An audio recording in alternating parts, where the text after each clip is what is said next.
Baik, Assalamualaikum warahmatullahi wabarakatuh. Hari ini kita memasuki perkuliahan kita yang terbaru, yaitu sebuah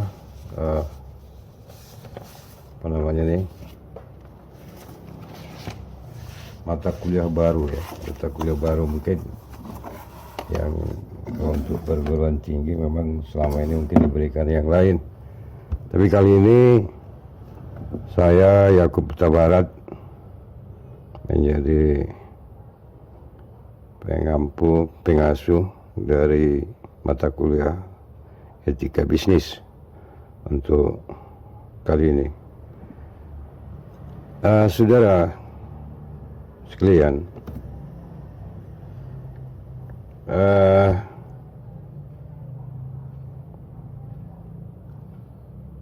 pengalaman saya sebagai pemberi mata kuliah ini barangkali ada baiknya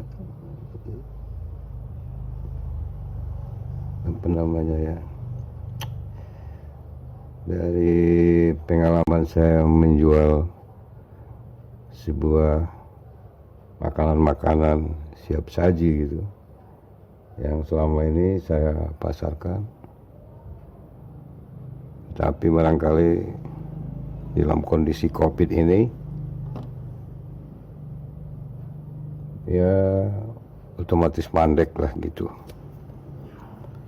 Tapi pengalaman itu barangkali menjadi bagian dari yang tak terpisahkan daripada penyuguhan mata kuliah ini, sehingga tidak saja pengalaman atau pengetahuan tentang teori, tetapi dari praktisi yang saya rasakan gitu barangkali bisa sampaikan kepada saudara-saudara sekalian. Baik, tentunya mata kuliah yang saya berikan ini hanya untuk kalangan sendiri. Kita mulai dengan episode pertama, etika bisnis.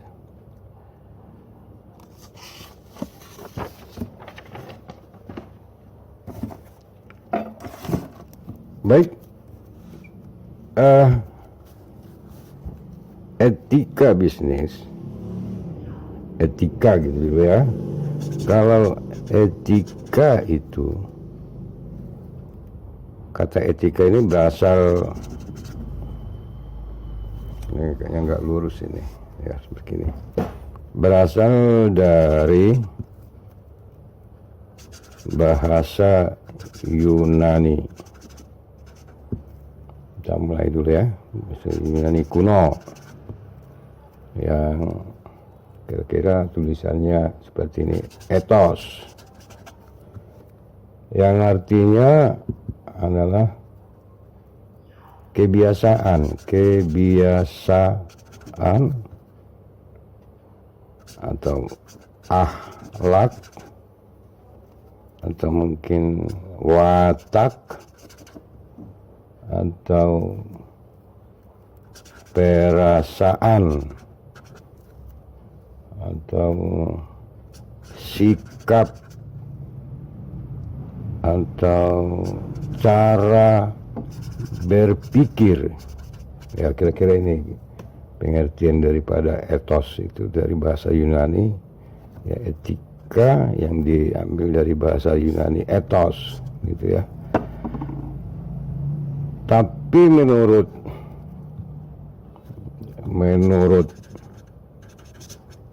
Kamus Bahasa Indonesia, karangan Purwadarminta ya, Purwadarminta ya, dia mengatakan ilmu pengetahuan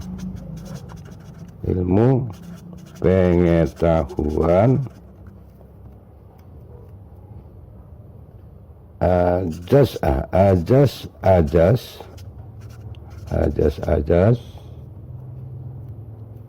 akhlak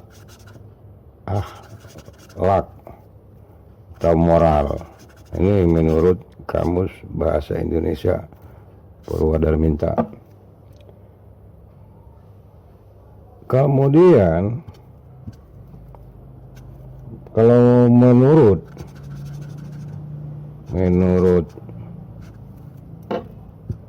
Doktorandus O.P. Simorangkir, orang Batak ini ya, Simorangkir, dia mengatakan etika itu sebagai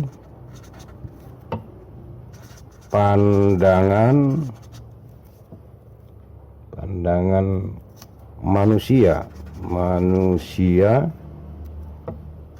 dalam berpikir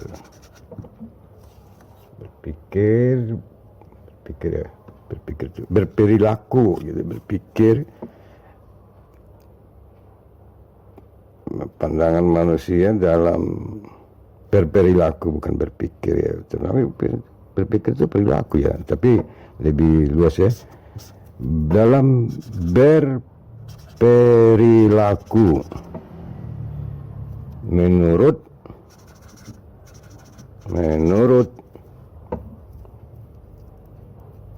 ukuran dan nilai yang baik. Begitu kata Simorangkir, sebagai pandangan manusia dalam berperilaku menurut ukuran dan nilai yang baik. Jadi positif gitu ya. Kemudian kalau menurut ini apa nih, Franz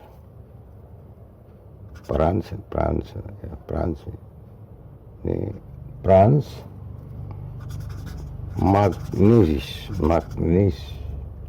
Suseno. Nah, ini sebenarnya seringkali kita lihat ini di TV ya.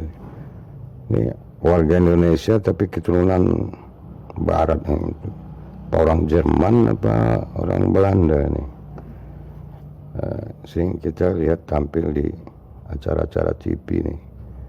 Kayaknya seperti apa dia nih, apa namanya, anggota hak-hak asasi manusia barangkali. Tapi sudah menjadi warga negara Indonesia. Nah dia bilang begini, etika itu moral yang ada pada, dia berkata seperti ini, beginilah ya kita simpulkan. Kalau pandangan si Franz Magnus ini berkata seperti ini, bukanlah sebuah ajaran ya. Nah, etika ini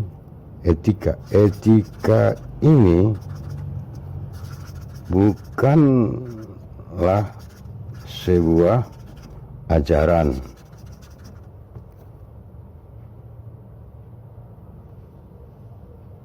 Nah, jadi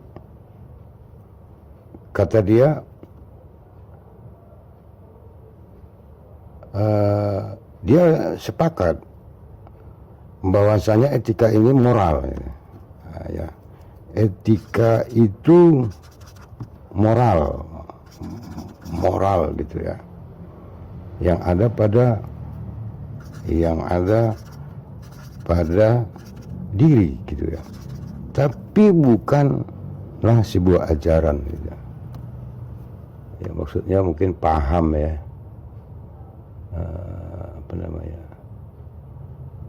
tapi tidak apa-apa, silakan saja, kita bisa berbeda pendapat kan. Tapi kalau saya mungkin bisa jadi berbeda, tidak apa-apa kita beberkan ini pendapat-pendapat, nanti terserah kepada Anda. apa itu etika, kan gitu. Kemudian menyangkut etika ini ya, kalau kita lihat ya, etika bisnis gitu ya, di Indonesia kita coba habiskan nih. Wah, ada tembus ke belakang.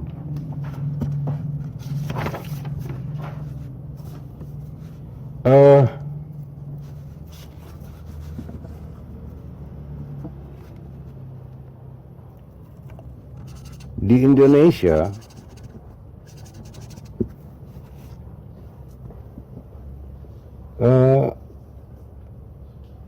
dengan kata lain perguruan tinggi ya, di perguruan tinggi di Indonesia, mata kuliah etika bisnis ini itu baru mulai diperkenalkan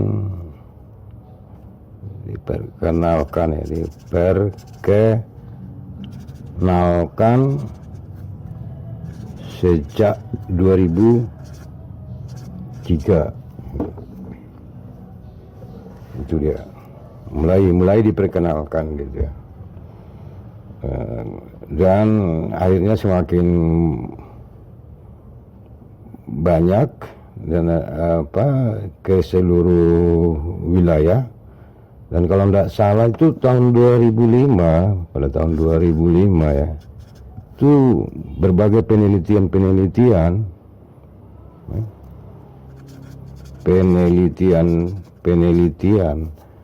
tentang etika bisnis ini mulai semarak gitu ya, mulai dilakukan lah. Jadi tahun 2005 mulai semarak nih, banyak yang melakukan penelitian, survei gitu. Tadinya mungkin tidak terlalu abai diabaikan begitu barangkali ya. Mungkin ada manfaatnya, mulai terasa barangkali. Dan mulailah terasa sangat penting itu sekitar 2010. Jadi sebenarnya masih ada, mulai sini terasa sangat penting. Pada saat ini bermunculanlah para filsafat, para filsafat aja. Keluarlah filsafat oleh para filosof ya. Kira-kira 2010 yang kalau nggak salah ini seperti misalnya mencoba mengangkat ini dalam sebuah tulisan tentang etika bisnis ini. Nah, siapa namanya? Sinaur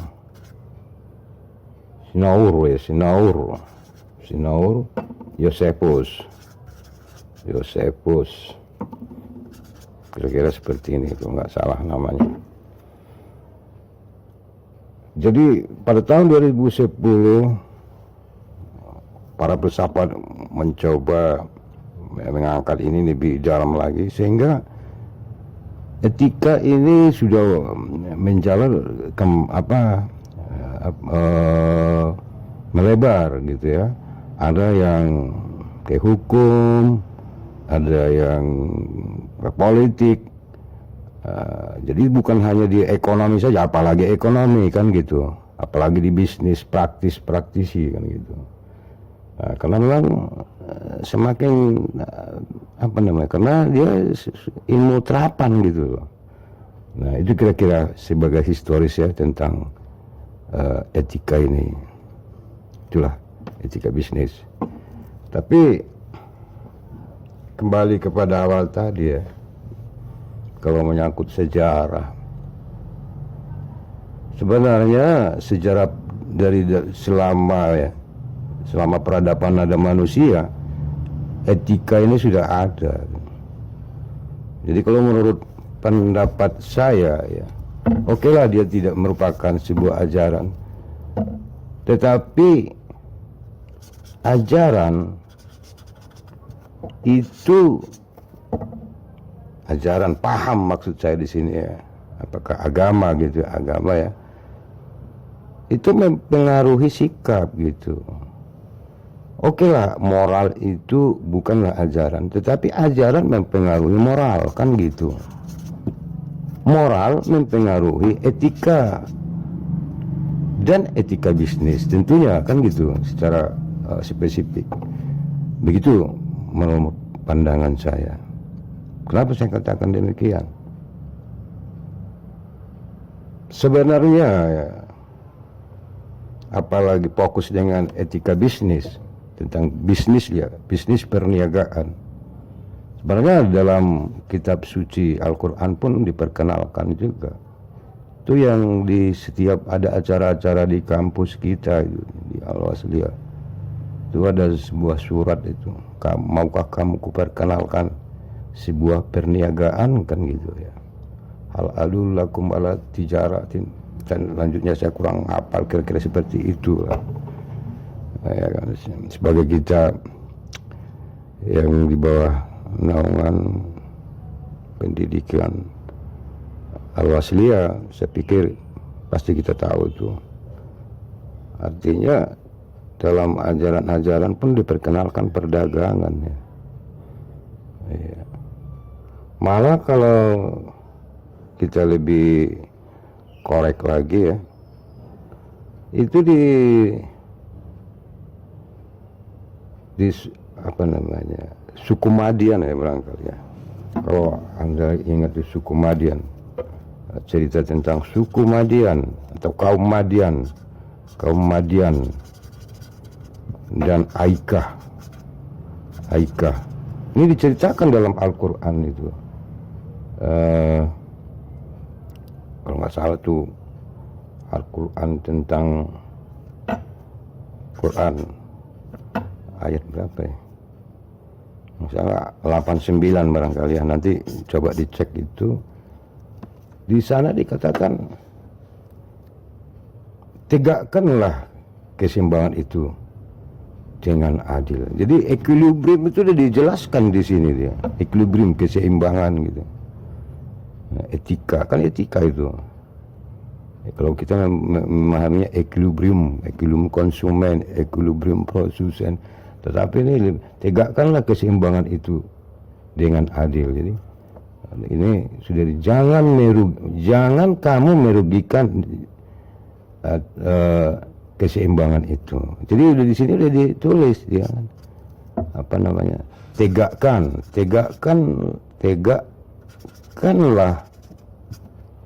keseimbangan itu dengan adil. Ini kan moral ini ya, sikap. Kalau tadi sikap, perilaku. Tegakkanlah keseimbangan itu dengan adil. Ini equilibrium yang selalu setiap kita pelajari dalam ekonomi mikro kan, equilibrium ini.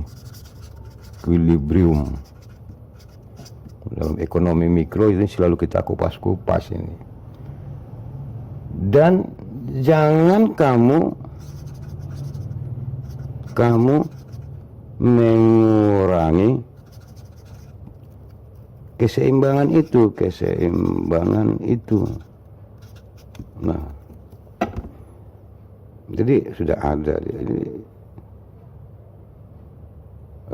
kemudian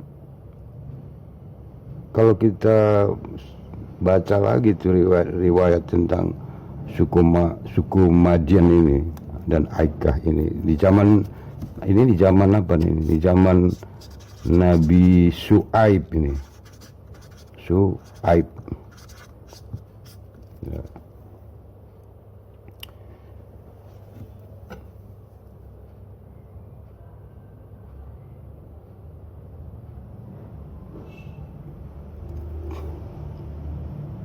Ya kan, Nabi Syuaib.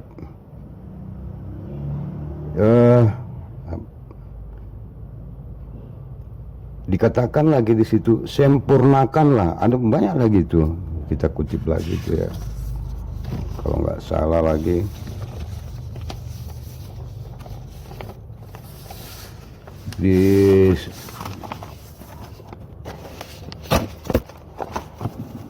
surat mana itu ya?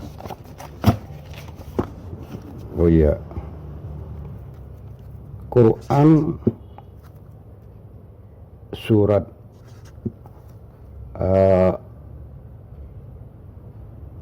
apa namanya, Al-Arab ya, Arab ya, Arab kalau nggak salah. Itu ayatnya 85 itu. Dia katakan, sempurnakanlah takaran dan timbangan. Sempurnakanlah takaran dan timbangan. Dan jangan kamu merugikan orang sedikit pun. Dan jangan kamu merugikan orang sedikit pun. Nah, ini perintah nih, sedikit pun. Jadi ini kejadian-kejadian di zaman Nabi Syuaib itu, kejadian ini perintah. Kemudian dijelaskan lagi itu di kalau Quran ya, kita kutip ya, bahwasanya saya mau menyampaikan bahwasanya agama mempengaruhi moral itu gitu. Sebenarnya sudah ada Quran itu, kalau nggak salah itu Quran lagi ada lagi tadi kan Ar-Ra'd, kemudian mutatafifin barangkali ya,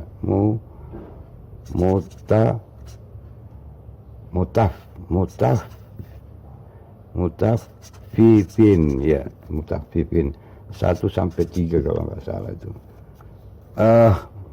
Di sini dijelaskan orang-orang sukunya Nabi Syuaib itu, suku Madian sama Aikah itu, mereka apabila membeli ingin dilebihkan gitu. Mereka itu ingin membeli, apabila membeli ingin dilebihkan. Apabila mereka menjual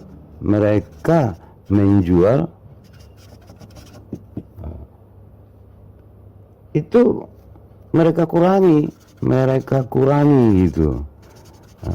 Ini kejadian-kejadian sehingga dalam riwayat itu Allah murka dan terjadi bencana alam lah, Allah murka ya.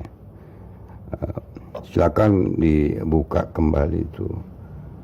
Jadi yang saya sampaikan tuh sebenarnya dari peradaban manusia ini, kalau Nabi Syuaib itu sekitar seumur gitu ya dengan Nabi Musa itu. Berarti Nabi Musa itu 1500 tahun sebelum Masehi. Karena kan sekarang kan 2000. Jadi jauh sebelumnya sebenarnya sudah ada tentang etika bisnis ini sebenarnya.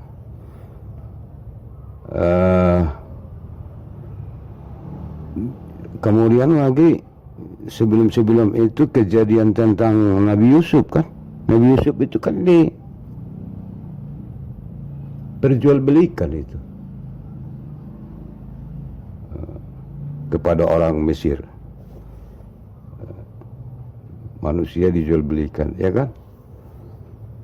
Kalau lebih jauh lagi barangkali tentang pertama ada manusia. Pertama manusia adalah anaknya Habil dan Kabil itu. Itu si Kabil membunuh si Habil itu kan. Kenapa dia bunuh dalam riwayat itu? Kalau nanti surat bacalah surat Al-Maidah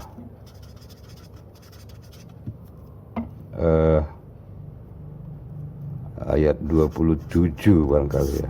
Nah, di situ dijelaskan kenapa dia membunuh, karena persembahan si Kabil ini, hasil pertanian, persembahan atau kalau bahasanya dulu tuh semacam kurban ya.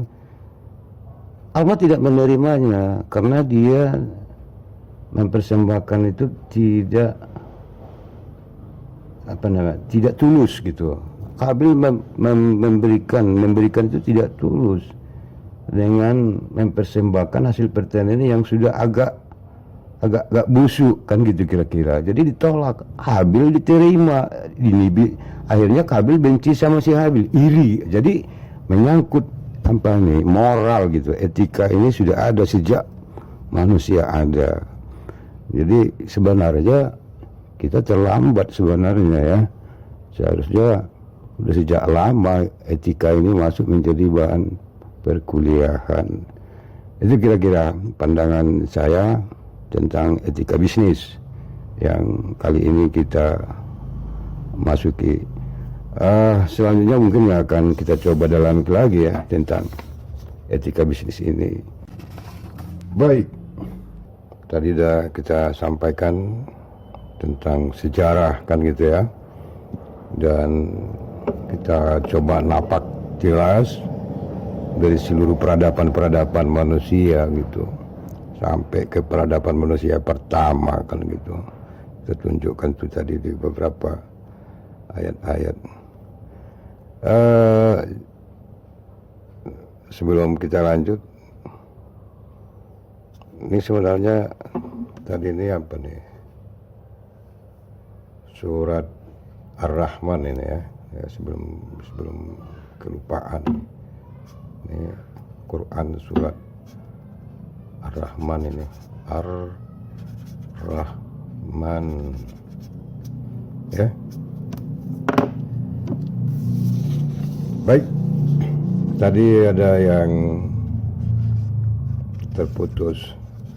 Jadi kita masuk kembali, kita coba ulangi kembali ya. Kita fokus kembali ke penjelasan tentang etika bisnis. Jadi kita masuk fokus ke etika bisnis. Ya. Bisnis itu adalah perniagaan kan gitu.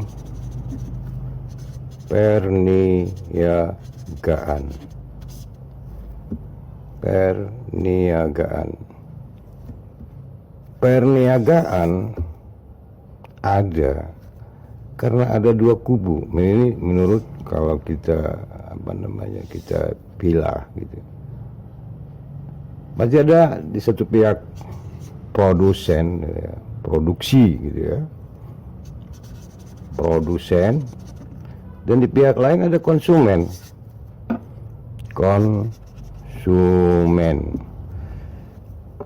Jadi posisi dua ini yang selalu silih berganti ya. Yang kadang-kala produsen, kadang-kala kita jadi konsumen. Besok kita sudah menjadi produsen, kita menjadi konsumen, timbal balik, begitulah kira-kira. Jadi posisi ini kita sederhanakan gitu ya. Kan teori itu kan harus ada penyederhanaan, ada asumsi-asumsi. Kalau tidak kita buat sebuah penyederhanaan, batasan-batasan atau asumsi-asumsi, bagaimana kita bisa membangun teori kan gitu ya. Dan kegunaan teori agar kita bisa melaksanakan sebuah terapan dengan sebuah panduan-panduan, paling tidak dia semacam panduan lah gitu ya. Memudahkan kita mengambil sebuah kesimpulan dalam pelaksanaan atau dalam berstrategi gitulah kira-kira.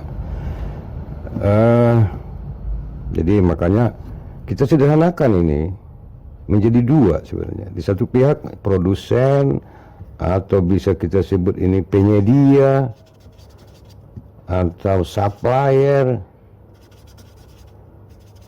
atau yang memproduksi ya, yang memproduksi ya, di sini konsumen gitu. Yang menerima apalagi yang membutuhkan atau apalagi itu demand gitu ya, yang memakan, ya gitulah kira-kira, yang mengkonsumsi kira. Jadi sebenarnya kalau dibagi hanya ada dua gitu ya. Nah, perniagaan itu karena ada P dan C, kira-kira seperti itu. Nah, sebelum masuk etika bisnis, kedua sisi ini tentulah harus memiliki etika-etika. Ini apakah namanya supply, tapi yang seperti saya katakan tadi ini harus dipilah menjadi dua untuk mendapatkan sebuah batasan-batasan asumsi. Sisi ini, sisi produsen ini, sisi supplier ini, penyedia ini haruslah memiliki etika-etika moral. Mulai melakukan pertanyaan-pertanyaan kepada dirinya. Apa yang saya produksi? Ya, apa yang harus saya jual gitu? Apa yang saya harus adakan?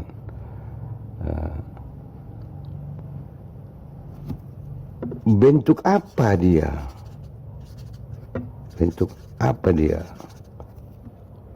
Tentunya bayangan dia, siapa penggunanya kan gitu. Bentuk apa dia? Apakah jualan saya ini merugikan orang lain gitu?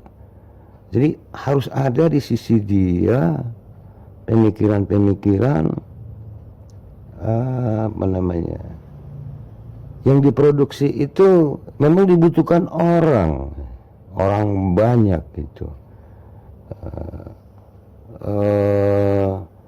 Memuaskan kebutuhan orang. Jadi bentuk apa? Memuaskankah dia gitu ya? Memuaskankah dia? Nah, pertanyaan-pertanyaan itu harus muncul ya. Nah, kemudian layak enggak ya?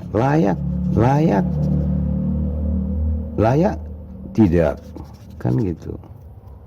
Disuguhkan, dijualkan, diproduksikan, layak enggak diproduksikan, disuplaikan kan gitu, disuguhkan.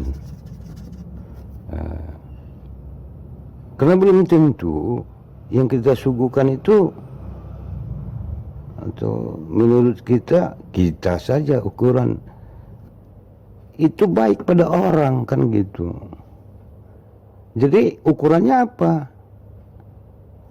Layak itu ketika yang kita suguhkan itu orang menerimanya dengan merasa puas gitu, merasa senang. Memang itulah yang yang diinginkan, itulah yang dirindukan, kan gitu kira-kira. Jadi bayangan pihak lain, bayangan konsumen, keinginan konsumen itu sudah ada di pikiran, sikap oleh produsen, sang produsen kan gitu. Jadi misalnya halalkah yang saya suguhkan itu, misalnya bermanfaatkah kan gitu, bermanfaatkah ya kan. Bisa jadi orang jadi mencret kan gitu. Jadi mendapat keuntungankah, berkahkah orang ketika barang yang kita berikan itu, kita jual itu, kita produksi itu bagi orang lain, ya kan? Adakah keberkahan di situ kan gitu? Berkah, mendapat orang jadi mulia gitu, orang jadi kenyang gitu, terpuaskan dahaganya kan gitu, ya kan? Jadi banyak poin-poin lagi nih yang barangkali Anda sendiri bisa mencoba merenung, membayangkan Anda kalau Anda menjadi seorang produsen, owner gitu ya, milik perusahaan atau pemilik sebuah produksi atau yang ingin membuat penyedia gitu. Nah, diterima orangkah ini nanti barang saya ini? Bagaimana pandangan orang, sikap orang? Kan gitu. Kemudian lebih luas lagi, ini barang resmi apa tidak? Kan gitu. Sahkah ini kalau saya perjualbelikan? Kan gitu. Apa barang haram barangkali? Kan gitu. Jadi haram enggak? Kan gitu ya. Haram enggak? Haramkah? Kan gitu ya. Menimbulkan dampak negatifkah kepada orang lain? Kan gitu. Dampak negatifkah? Nah, semua ini menjadi pertanyaan-pertanyaan. Seharusnya kan positif, kan gitu ya. Jadi coba perbanyakin lagi poin-poin ini, poin-poin etika dari produsen ini yang dilemparkan kepada konsumen, kan gitu. Jadi dari situ pun kita sudah harus mulai dari produksi, misalnya bahan-bahan yang kita gunakan, bahan-bahan standar kalau kadaluarsa misalnya expired kan gitu, apakah masih kita perjualbelikan kan gitu? Itu kan udah merugikan orang lain kan gitu, ya, kan expired kah dia, ya habis expired, habis masa masa layaknya kan gitu. Jadi ini semua harus kita pikirkan dan renung-renungkan jauh-jauh sebelum. Siapa yang dipekerjakan, kan? Siapa yang dipekerjakan? Jadi proses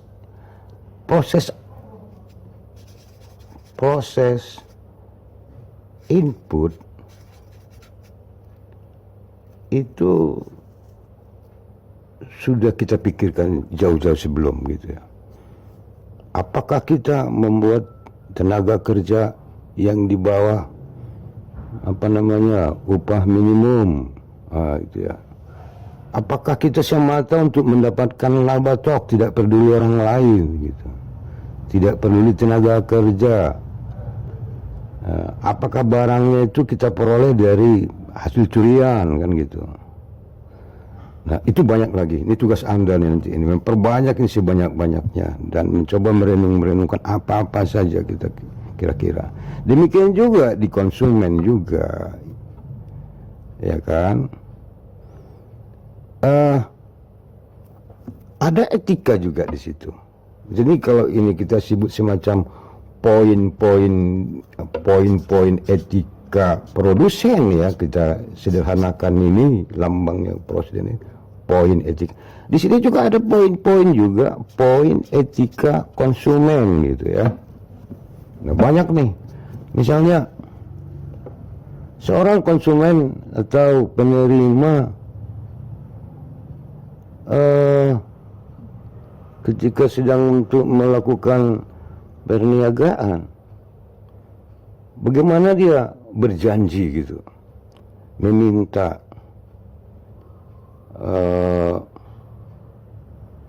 katakanlah sebenarnya yang dibutuhkan untuk dia itu hanya 3 kilogram, tapi dia minta sampai 1 kontainer kan gitu. Begitu ya, layak kah? Di sini juga ada pertanyaan. Dia seakan-akan harus ini yang saya minta layak apa tidak kan gitu. Memangkah saya butuhkan kan gitu. Bisa jadi ini mungkar janji kan, mungkar dia, tidak mungkar, tidak mungkir ya, mungkir. Nah, dia minta 5 kilo atau katakanlah 5 kon, padahal sebenarnya cuma 3 kilo yang dibutuhkan. Kan rusak barang orang. Ya. Bagaimana tuh? Barang yang sudah dibeli tidak bisa dikembalikan, kan seringkali kita lihat itu. Jadi pembeli-pembeli itu pun seperti itu juga. Walaupun misalnya di sebelah produsen nih banyak lagi nih pembeli itu dianggap raja, tapi sebagai posisi raja juga bukan jalim kita kan gitu ya. Jadi ada poin-poin lagi di sini ya, yang berdampak positifkah kalau kita mengkonsumsi barang itu, kan gitu. Adakah efek negatif? Kalau kita, ini harus kita tahu apa yang masuk ke dalam tubuh kita, apa yang kita konsumsi harus tahu kan gitu. Maka rupanya mencret kan gitu, kita nggak tahu. Bisa secara katakanlah barang itu halal, tapi belum tentu baik kan gitu. Daging itu halal, dikonsumsi banyak kolesterol ya kan gitu. Nah, seperti itu kira-kira. Nah, kemudian daging apa yang harus saya makan gitu kan. Jadi ada yang cocoknya saya minta daging ayam, seratnya lebih bagus daripada serat daging kerbau, misal seperti itu. Permintaan itu juga sama juga. Saya seharusnya meminta barang-barang yang resmi gitu, bukan barang seludupan gitu. Jadi orang lain tidak kita suruh menjadi menyeludup kan gitu ya, untuk memenuhi kebutuhan kita. Jadi yang kita minta adalah resmi, yang sah, transparan, nah, kan gitu. Nah, kemudian kesepakatan ya. Artinya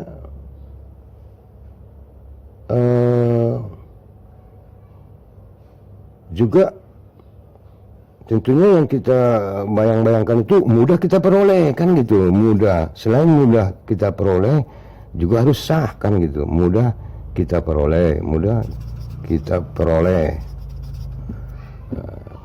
Banyak nih sebenarnya ya, ini tugas Anda nih memperbanyak dari segi konsumsi. Bayangkan Anda kalau Anda menjadi konsumen atau yang memakan atau yang mengkunyah atau pengguna kan gitu, pengguna dari sebuah barang produksi.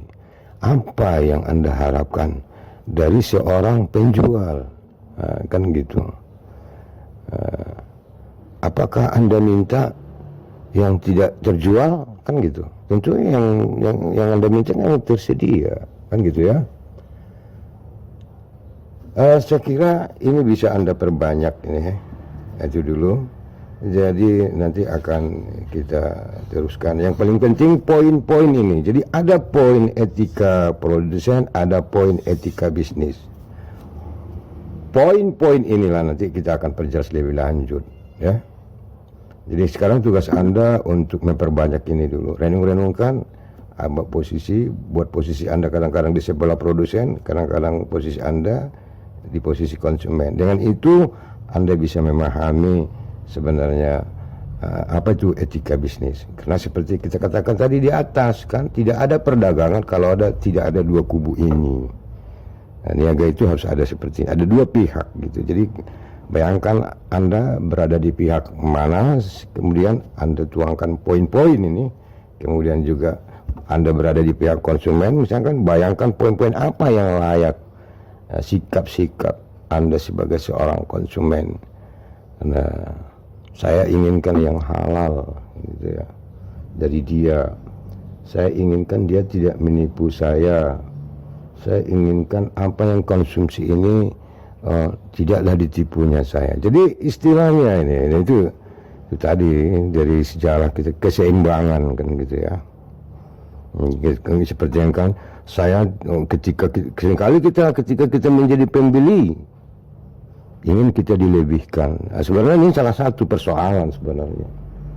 Nah, kenapa orang di pihak sana menjadi tipu-tipu? Seringkali kita melakukan ketika dalam membeli pengen dilebihkan, akhirnya di pihak sana timbangannya dikuranginya kan gitu. Jadi sebenarnya sebuah kesalahan itu bukanlah terjadi oleh satu pihak saja, bisa jadi karena ada faktor sisi lain. Makanya ada istilah demand, produsen dan demand. Ada permintaan, ada penawaran, kan gitu ya.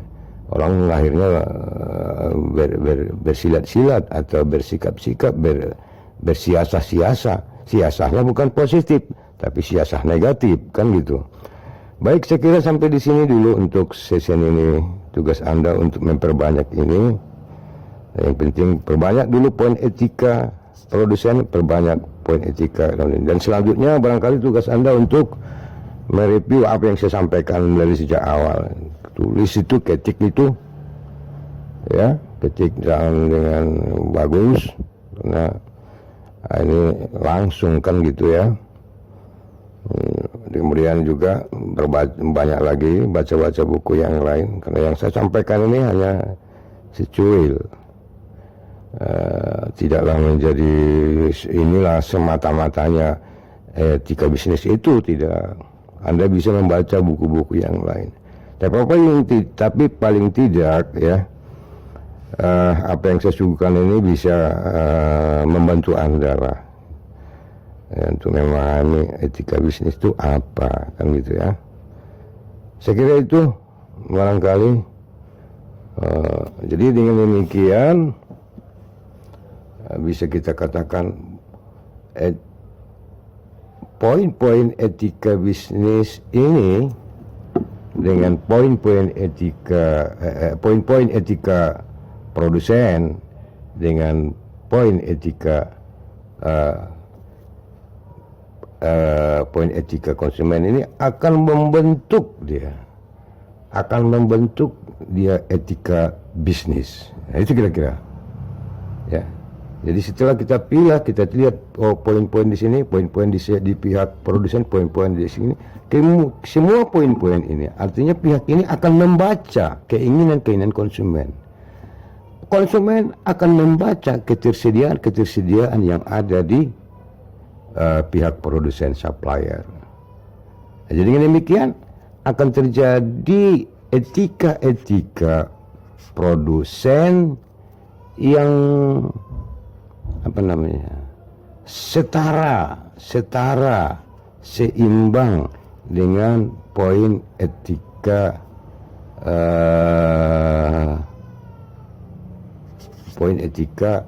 konsumen, ya. Nah, ya, apabila itu setara, itulah cikal bakal daripada etika bisnis. Nah, nanti di lain waktu, kesempatan atau sesi berikutnya nanti kita akan lebih pertajam lagi. Kira-kira bagaimana, ya?